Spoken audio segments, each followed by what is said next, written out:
And Jake, I have to say, you always make me think of something that I haven't thought of before. It's just amazing. You just pull it right out of me.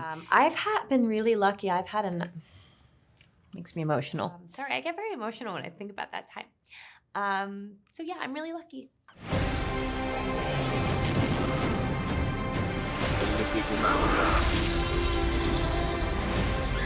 Where we're going, we don't need roads. Good to see you guys. Jake Hamilton, Good Day Chicago. Guys, I absolutely worship this film, and I love both of you guys. So seriously, thank you for taking the time. Thank you. Thank you. I'm going to jump into this. When an actor plays a doctor, oftentimes they'll go talk to real doctors to learn more. When they play a pilot, a lot of times they'll go talk to real pilots. I'm curious, when you play parents, is there any value in going to your own parents to ask them questions, or have you ever gone to your parents to ask for advice in regards to a role or a performance before? Well, actually, in this case, and Jake, I have to say, you always make me think of something that I haven't thought of before. It's just amazing. You just pull it right out of me. In this particular case, I asked a friend who I was describing my character, and he said, "Oh, that's exactly my grandmother's story." And he told me that he had made tapes of her. And so just talking and telling stories about her life. And so he let me hear those tapes. And that was because there wasn't any footage, or there wasn't video, there wasn't a sound recording, there was barely any pictures of my character available to me. So I had to kind of think, color outside the box a little bit in terms of getting everything that I needed to feel like I could play this part.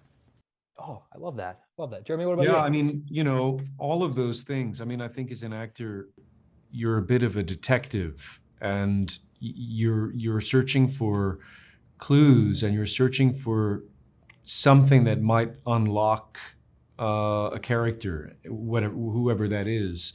So in this case, the truth is my father grew up in Queens, and so I did talk to my father. I never have before for anything I'm working on, but I had him record just memories of the place and time, and I was also able to get a lot of stuff from James's father, who was still living at the time.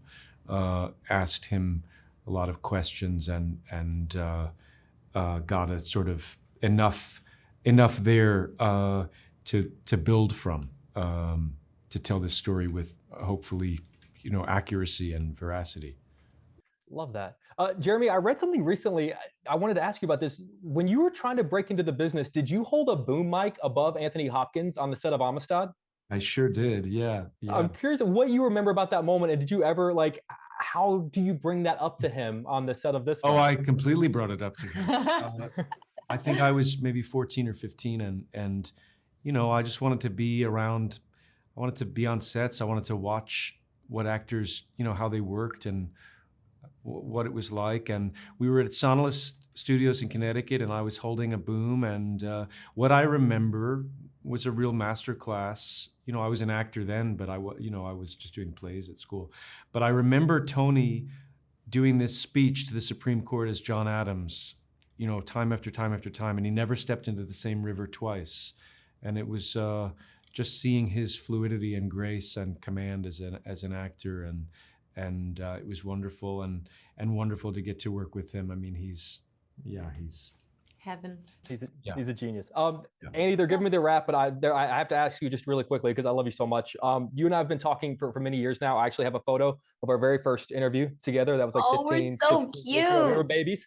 And when I talk to people about the early days of my career, I always tell them I had no idea what I was doing. But you Yes. were so kind to go out of your way, and you really helped me, and you taught me how to be better, and you encouraged me to keep going, and I'll never forget that. So I've always wondered, I've never asked you, who was the person that did that for you? Who was the person in your career who helped you become the actress you are today in the way that you helped me become the journalist I am today? You're very kind, and I think you're giving me far too much credit. I think you made yourself the journalist that been really lucky. Makes me emotional. I've had a number of people who have taken an interest in me and supported me. I could name them all, but I'm just going to go with some of the bolder named ones. Gary Marshall was a big one for me. Jonathan Demme was a really big one for me.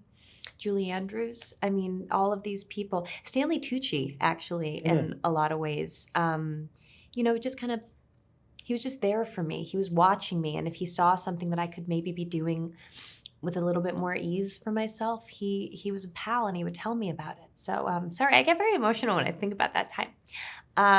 So yeah, I'm really lucky. Well, as am I, because I get to talk to you guys for beautiful films like this. Jeremy, it's an honor to meet you, sir. And Annie, from the bottom of my heart, I have always and will always love you. And I am not giving you too much credit. I'm literally in this chair because of you. So seriously, thank you from the bottom of my Thank you, heart. Jake. Thank you. Love you guys.